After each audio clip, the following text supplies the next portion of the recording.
네, 정비소 2부 시작해 보도록 하겠습니다. 1부에서는 진료실 밖에서의 불이익, 그중에서 사보험에 있어서의 불이익에 대해서 이야기를 나눠봤고요. 2부에서는 의무 기록으로 인해서 어떤 문제가 생기지는 않는지 여기에 대해서 좀 걱정하시는 분들이 많고 저희들이 이 부분에 대해서 좀 다뤄보기로 했었죠. 네, 이 질문은 많은 분들이 좀 질문을 해주시는 것 같아요. 실제로 진료실에서도 많이 듣고 지금 이야기하는 게 기록에 남느냐 이러시기도 하고 실제로 제가 진료를 하면서 차트에 뭔가 끄적이고 있으면은 그걸 빤히 바라보고 계시는 그런 분들도 있어서 좀 부담이 될 때도 있는데요.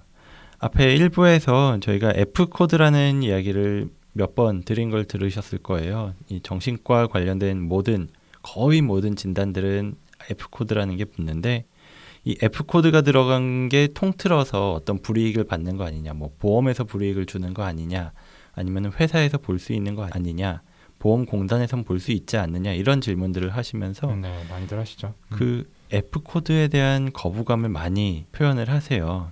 그래서 2015년에 아까 말씀드린 건강보험 진단 체계에다가 보건 일반 상담이라는 이름으로 Z코드라는 새로운 카테고리를 보건복지부에서 만들었습니다.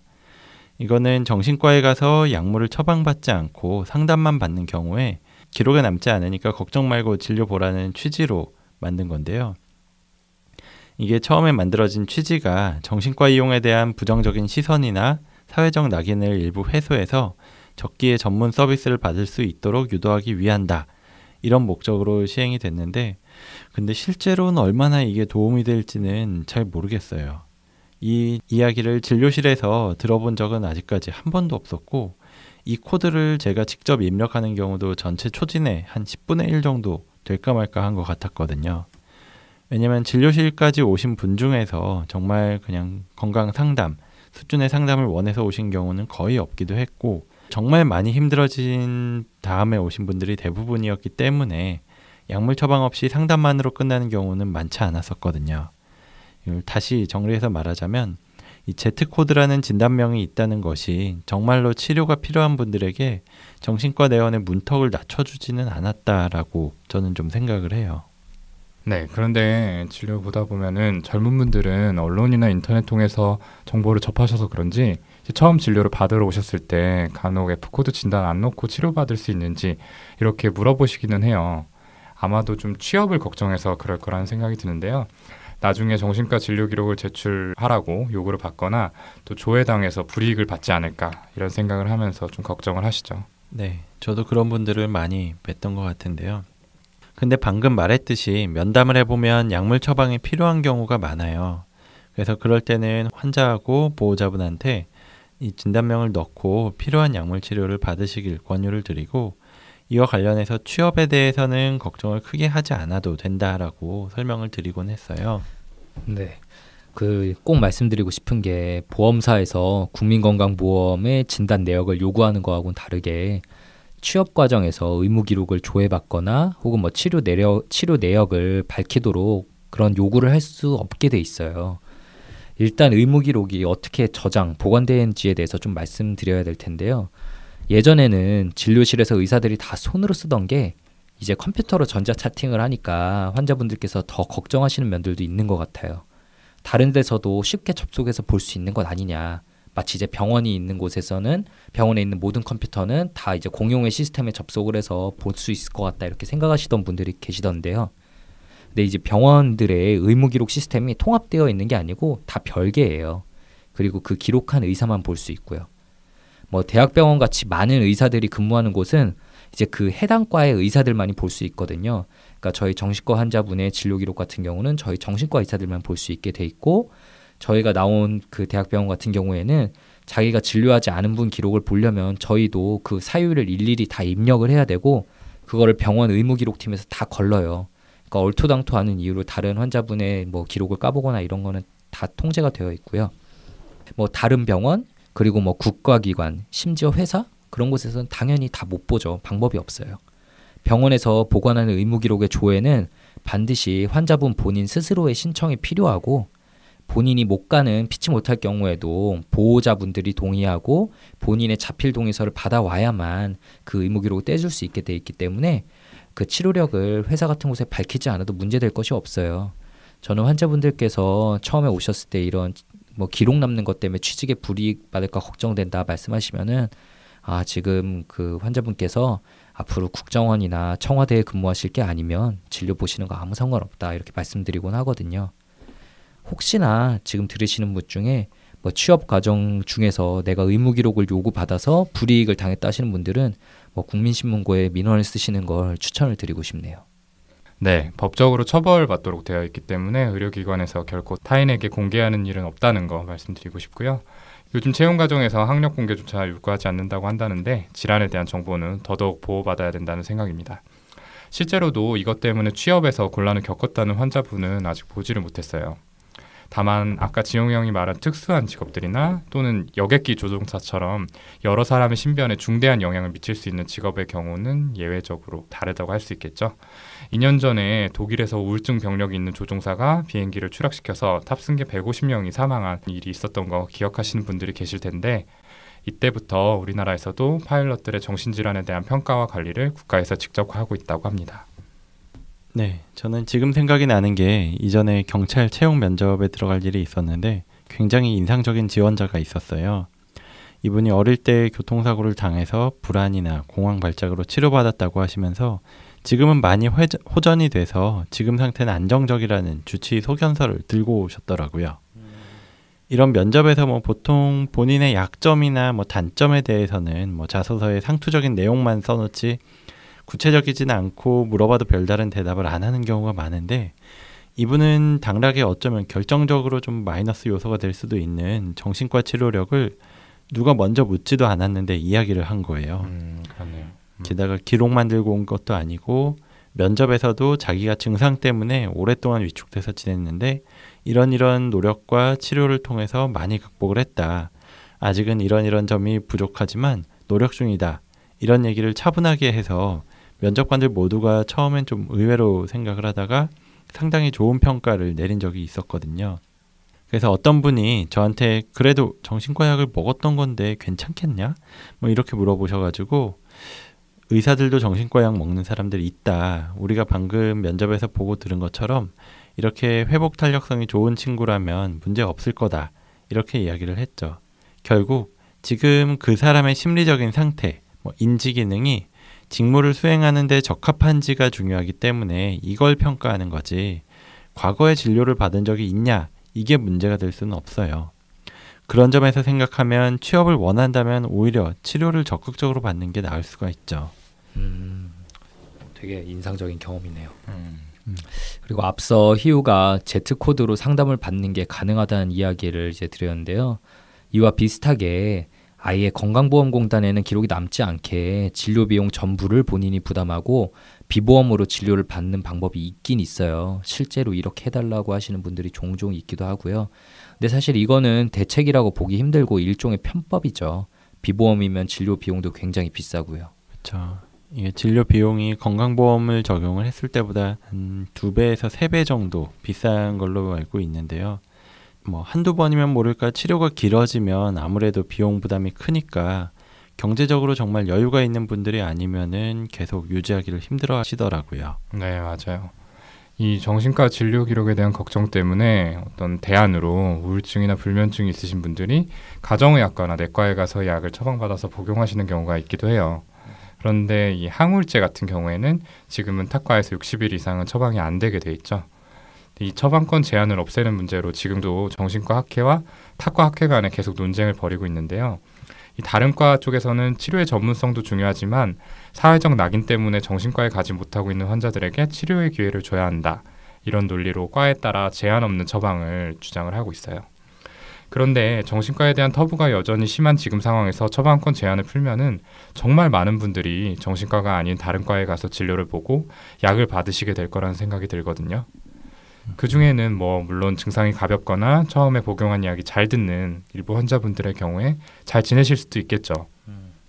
그런데 증상 양상의 변화나 어떤 부작용에 대응한 약물 조절, 특수한 경우에 필요한 약물 외적인 여러 치료 기법들 이런 것들은 트레이닝을 받은 정신과 의사에게 진료를 받아야만 가능한 부분이라고 할 수가 있어요. 네, 맞아요.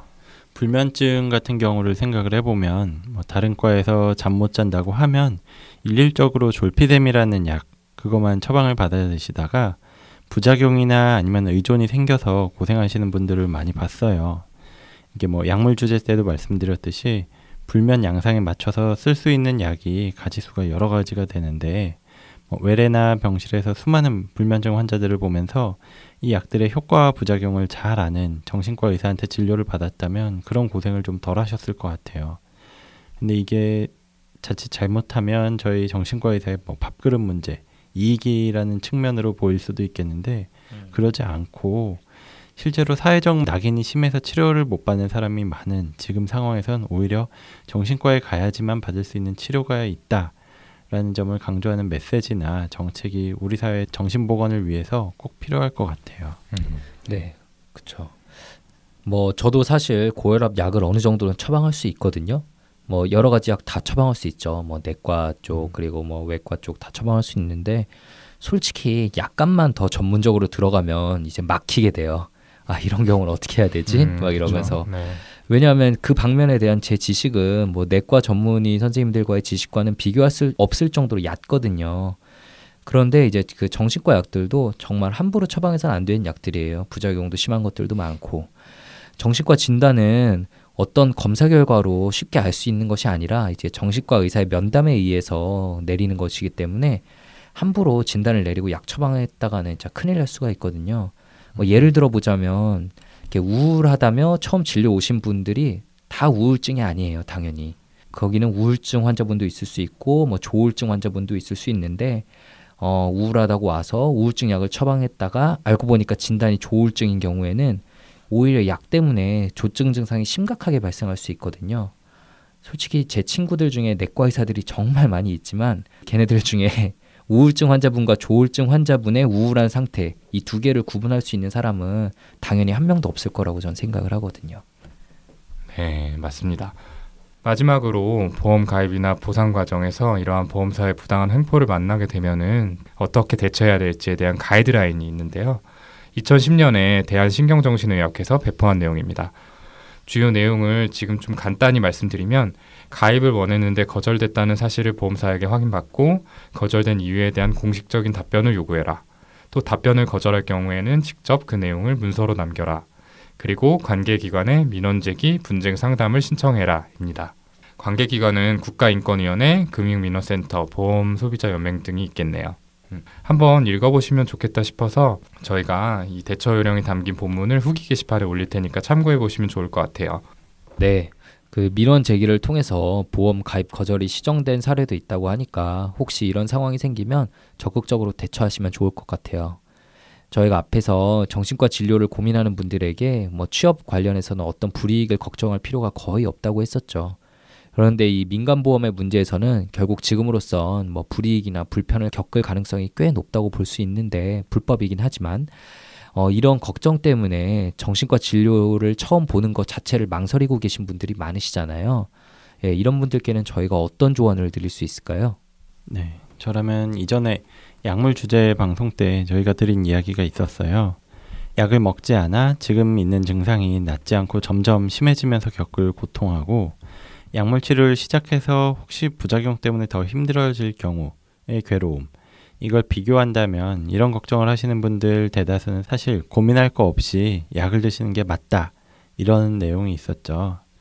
저희가 오늘 이 주제를 다루면서 꼭 하고 싶었던 얘기 중에 하나기도 한데 보험 문제도 이 약 복용 문제랑 비슷하게 생각할 수 있는 부분이 있는 것 같습니다. 지금 당장 겪고 있는 고통에 대해서 치료를 받지 않아서 생길 수 있는 부정적인 결과하고 치료를 받아서 얻을 수 있는 이익, 그리고 치료를 받았을 때 인식과 제도가 미비해서 불이익을 겪을 가능성, 이게 있다는 점까지 다 고려한다고 해도 치료를 받는 쪽이 훨씬 나은 선택이라는 이야기를 하고 싶어요. 이런 불이익은 앞서 살펴봤듯이 제도적으로 개선되고 있는 중이고 지금도 어느 정도 에너지가 들긴 하지만 이의제기를 통해서 해결할 방법이 있고요. 문제는 우울증이라든지 아니면 다른 정신질환이 있을 때 자신의 상황을 좀 부정적으로 생각을 하게 되는 경향이 있어서 정신과 병원까지 가게 되면 앞날에 완전히 손해를 입는다, 이렇게 믿으면서 병원을 회피하실 수도 있어요. 근데 이 점은 앞에서 말씀드렸듯이 상담을 받은 후에 약물 처방을 받지 않기로 결정하고 Z코드 진단명을 입력하게 되면 보험이나 취직 같은 상황에서 불이익을 보지는 않습니다. 그리고 만약 본인 동의하에 건강보험 기록을 조회하게 되더라도 정신과 상담을 받았는지는 알 수 없는 시스템이니까요. 그러니까 본인의 상태가 내가 이걸 정신과에 가서 치료를 받아야 되나 말아야 되나 이런 걱정 때문에 계속 망설이고 계시다면은 방금 말씀드린 내용을 기억해서 병원에 가서 진료를 일단 보시고 치료를 받을 필요는 지금 없다. 그런 이야기를 들으시면은 그때는 Z코드를 입력해 달라고 요청을 하시고, 아니면은 치료를 받아야 된다라는 이야기를 들으면은 치료 계획은 어떻게 되는지 거기에 대해서 같이 상의를 해보시는 그런 거를 추천을 해드리고 싶어요. 보험 가입 취직 문제 말고라도 어떤 거라도 치료를 받는 데 있어서 현실적인 걸림돌로 걱정되는 점이 있다면 일단 상담을 가셔서 망설이지 말고 털어놓고 상의하시는 게 좋을 것 같아요. 저도 예를 들어서 심하지 않은 우울 불안 증상이나 아니면 애도 은퇴 상황처럼 누구나 힘들기 마련인 때 오시는 분들이 이런 진료 외적인 문제가 걱정된다고 하실 때는 그분들하고 충분히 상의한 후에 약을 쓰지 않고 지켜보는 경우들이 꽤 있거든요. 꼭 저희가 모든 분들에게 약을 드리는 건 당연히 아니에요. 이런 경우에는 꼭 정신질환이라기보다 모든 분들이 힘들 수밖에 없는 상황이다. 조금 더 기다려보면서 상담해보면 되겠다. 이렇게 말씀을 드리곤 하거든요.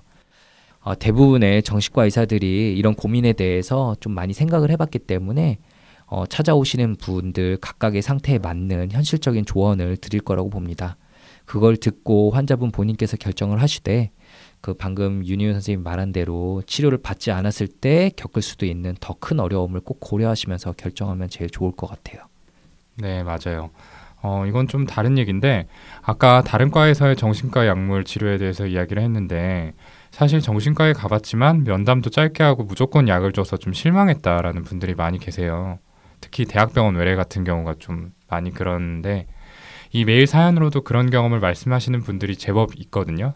근데 이전 방송에서 얘기했듯이 사실 이렇게 짧게 진료를 할 수밖에 없는 상황에 있어서는 건강보험의 제도적인 문제가 가장 큰 원인이라고 생각을 해요. 그런데 그런 부분도 있지만 우리도 큰 결심하고 온 분들을 진단하고 또 치료를 결정하는 입장에서 좀 반성하고 좀 신경 써야 될 문제가 아닐까라는 생각이 들거든요. 물론 저희가 진단을 할 때는 심리검사 결과도 참고를 하고 DSM이라고 하는 진단의 기준이 되는 편람을 따르지만 사실 정신과 질환은 전적으로 의사의 판단에 따라서 진단이 결정되고 또 거기에 맞춰서 치료 방향도 달라질 수 있는 그런 특이성이 있잖아요. 그런 점을 고려했을 때 저희들이 좀 더 책임감을 가지고 고민해야 되는 게 아닌가 이런 생각을 합니다. 네, 맞아요. 사실 짧은 시간에 환자분의 이야기만 대강 듣고 약을 처방하고 만다면 이 정신과 진료가 환자의 주관적인 보고에만 의존하기 때문에 객관성이 없다라고 주장하는 보험사의 이야기를 반박하기가 좀 어려워져요. 그래서 저희보다 많은 경험을 가지신 선생님들도 아니면은 저희만큼 많은 열정을 가진 선생님들께서 열악한 진료 환경 속에서도 최선을 다하고 계실 거라고 생각하지만 우리 모두가 다시 한번 마음을 더 다잡아야 될 때가 아닌가 하는 그런 생각을 해보네요. 네, 얼마 전에 서늘한 마음 썰이란 다른 팟캐스트에 저랑 손정연, 허규영 선생님 이렇게 3명이서 게스트로 가서 정신과 의사들로서 저희가 각자 가지고 있는 고민들에 대한 얘기를 했어요. 거기서 저희가 정신과 의사로서 최선의 진료를 하고 싶은데 그럴 수 없는 이런 의료계의 현실, 그리고 저희 사회의 전반적인 정신과에 대한 이런 불이익을 주려는 듯 시선과 오해, 편견 이런 것들에 대한 얘기를 좀 많이 했는데요. 9월 1일에 방송될 예정인데 저희 청취자분들께서도 들어주시면 감사하겠고요. 그때 서늘한 마음썰 측에서 얘기하신 아이디어가 전 국민이 고등학교 때 정신건강검진을 한번 받게 해서 모두에게 F코드가 한번 입력돼 버리면 이런 사회적 편견이 좀 나아지지 않겠냐라는 아이디어를 내셨는데 다들 진짜 그럴듯한데? 라는 얘기를 했었어요. 지금 생각해도 좀 꽤 그럴듯한 아이디어인데 네. 이게 우스갯소리가 아니라 진짜 누구나 살다가 힘들면 정신과 진료 몇 번쯤 보는 거에 대해서 거리낄 필요가 없다고 이렇게 여길 수 있는, 그리고 보험 거절을 받을지도 모른다는, 이런 불이익을 받을지 모른다는 걱정 자체를 하지 않을 수 있는 이런 사회를 만들려면은 뭔가 획기적인 전환점이 필요하지 않을까. 그리고 그 올바른 해결책에 대해서 저희 사회 전체 그리고 특히 정신과 의사들이 좀 많이 고민을 해야겠다는 이런 생각이 들었어요. 네, 네. 맞습니다. 언젠가는 이 정신질환에 대한 낙인이 모두 사라져서 정말 저희들이 많이 이렇게 좀 비유를 드는 것처럼 감기로 동네 의원을 찾듯이 정신과에 방문하게 될 수 있는 날이 좀 왔으면 좋겠다는 생각이 드네요. 그리고 저희는 지금처럼 또 저희의 자리에서 그런 변화를 만드는데 작은 힘이라도 보탤 수 있도록 최선을 다하겠습니다. 네, 그러면은 오늘 이야기 이 정도로 마무리 짓고 마지막으로 저희 청취자분들과 소통하는 소통창구 3종 세트 오늘 페어리손 선생님 대신에 윤희우 선생님께서 한번 소개 부탁드릴게요. 방송에서 다루어졌으면 하는 사연이라든지 아니면 고민 또는 뭐 저희 방송에 대한 피드백은 brainrich6@gmail.com brainrich 숫자 6 @gmail.com으로 보내주시면 감사히 받도록 하겠습니다. 그리고 저희가 페이스북 페이지 그리고 카카오톡 플러스 친구에서 뇌부자들이라는 이름으로 페이지가 개설이 되어 있는데요. 여기를 통해서도 저희의 소식이나 그리고 방송에서 미처 하지 못한 자세한 이야기를 받아보실 수가 있으니까 카카오톡 그리고 페이스북에서 뇌부자들 검색하셔서 많이들 팔로우 해주셨으면 좋겠습니다. 네, 좋습니다. 자, 오늘 방송 정비수 시간 이걸로 마치고요. 저희는 15-2화 얘 왜 이러는 걸까요 시간에 더 흥미로운 사연과 재미있는 이야기로 찾아뵙도록 하겠습니다. 감사합니다. 감사합니다.